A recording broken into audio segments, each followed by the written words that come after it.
हमारे देश की सेना के अंदर बहुत ताकत है।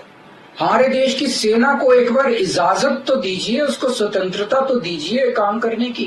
वो देखिए आपको जीत के लाती है। तो हमारे देश की जितनी जमीन पे चाइना ने कब्जा किया हुआ है, उस जमीन को चाइना के कब्जे से छुड़वाएंगे। इसके लिए एक तरफ डिप्लोमेटिक लेवल पे एफर्ट्स किए जाएंगे और सेना को पूरी स्वतंत्रता दी जाएगी कि वो इसके बारे में जो कदम उठाना चाहे कदम उठा सकती है।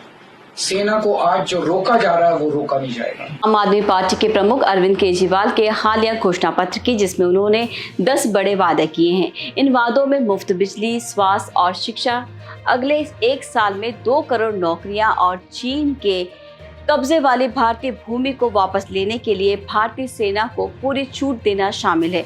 आइए इन मुद्दों को समझते हैं। नमस्कार, आप देख रहे हैं एयर न्यूज। केजरीवाल ने ये वादे लोकसभा चुनाव के बाद सत्ता में आने के बाद किए हैं। हाल ही में अंतरिम जमानत पर रिहा होने के बाद उन्होंने दिल्ली को पूर्ण राज्य का दर्जा देने का भी वादा दोहराया है और कहा कि अगर विपक्षी गठबंधन जीतता है तो अग्निवीर योजना को समाप्त कर दिया जाएगा। केजरीवाल ने कहा, मेरी गिरफ्तारी के कारण इसमें देरी हुई, लेकिन अभी भी चुनाव के कई चरण बाकी हैं। मैंने बाकी यूपीए गठबंधन के साथ इस पर चर्चा नहीं की है, जिससे किसी को कोई दिक्कत नहीं होगी। उन्होंने गारंटी की कि यूपीए गठबंधन के सत्ता में आने के बाद मैं ये सुनिश्चित करूंगा कि ये गारंटी लागू की जाए। उन्होंने कहा कि पार्टी इन 10 गारंटी को पूरा करने के लिए युद्ध स्तर पर काम करेगी, जो देश को आगे बढ़ाने के लिए जरूरी है। केजरीवाल के ये वादे भारतीय राजनीति में एक महत्वपूर्ण घटना है। वो आम आदमी पार्टी के चुनावी घोषणा पत्र का हिस्सा है, जिसे पार्टी ने लोकसभा चुनाव के लिए जारी किया है। इन वादों के पीछे मुख्य व्यक्ति अरविंद केजरीवाल हैं, जो आम आदमी पार्टी के संस्थापक और प्रमुख हैं। केजरीवाल एक पूर्व कर अधिकारी हैं, जो भ्रष्टाचार विरोधी आंदोलन में अपनी भूमिका के लिए जाने जाते हैं। उन्होंने साल 2013, साल 2015 और साल 2020 से दिल्ली के मुख्यमंत्री के रूप में कार्य किया है। इन वादों को भारतीय राजनीति पर महत्वपूर्ण प्रभाव पड़ने की संभावना है। वो आम आदमी पार्टी को चुनाव में एक मजबूत दावेदार बनाने में मदद कर सकते हैं और भारत की राजनीति की परिदृश्य को बदल सकते हैं। आपको बता दें कि अरविंद केजरीवाल के 10 वादे तथ्यों और घटनाओं पर आधारित हैं, जैसे मुफ्त बिजली, स्वास्थ्य और शिक्षा की सुविधा, जिसे आम आदमी पार्टी ने दिल्ली में पहले से ही लागू किया हुआ है। हालांकि इन योजनाओं की व्यवहार्यता पर व्यापक स्तर पर लागू करने की लागत पर सवाल उठाए गए हैं।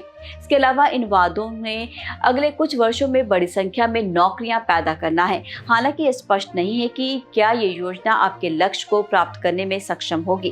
भारतीय सेना को चीन के कब्जे वाली भूमि को वापस लाने की पूरी छूट देना भी इसमें शामिल है, लेकिन ये एक विवादास्पद वादा है, क्योंकि ये भारत और चीन के बीच तनाव को बढ़ा सकता है। ये स्पष्ट नहीं है कि सरकार इस वादे को कैसे पूरा करने की योजना बना रही है। बाकी अगर ये वादे लागू किए जाते हैं तो इनका फायदा भारतीय समाज पर व्यापक स्तर पर पड़ेगा। जैसे मुफ्त बिजली, स्वास्थ्य और शिक्षा जैसी योजनाओं से लाखों गरीब और वंचित लोगों को लाभ होगा।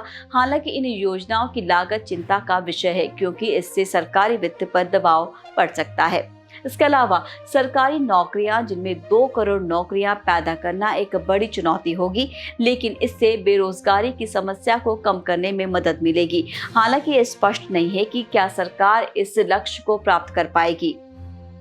वहीं चीनी कब्जे वाली भूमि के लिए भारतीय सेना को पूरी छूट देना एक जोखिम भरा कदम है, क्योंकि इससे भारत और चीन के बीच युद्ध हो सकता है और ये स्पष्ट नहीं है कि सरकार इस वादे को कैसे पूरा करने की योजना बना रही है। कुल मिलाकर केजरीवाल के वादे महत्वाकांक्षी हैं और भारतीय समाज पर उनका गहरा प्रभाव पड़ेगा। हालांकि इन वादों की व्यवहार्यता पर कुछ आलोचना और संदेह है। मतदाताओं को चुनाव से पहले इन वादों की सावधानी पूर्वक जाँच करनी चाहिए और तथ्यों और आंकड़ों के आधार पर निर्णय लेना चाहिए। तो इस तरह आम आदमी पार्टी के प्रमुख अरविंद केजरीवाल ने 10 बड़े वादे किए हैं, जिनमें मुफ्त बिजली, स्वास्थ्य और शिक्षा, अगले 1 साल में 2 करोड़ नौकरियां और चीन के कब्जे वाली भारतीय भूमि को वापस लेने के लिए भारतीय सेना को पूरी छूट देना शामिल है। इन वादों को भारतीय राजनीति में एक महत्वपूर्ण घटना माना जा रहा है और इन्हें लागू करने पर भारतीय समाज पर व्यापक प्रभाव पड़ने की संभावना है। तो फिलहाल के लिए बस इतना ही। दीजिए विदा। नमस्कार।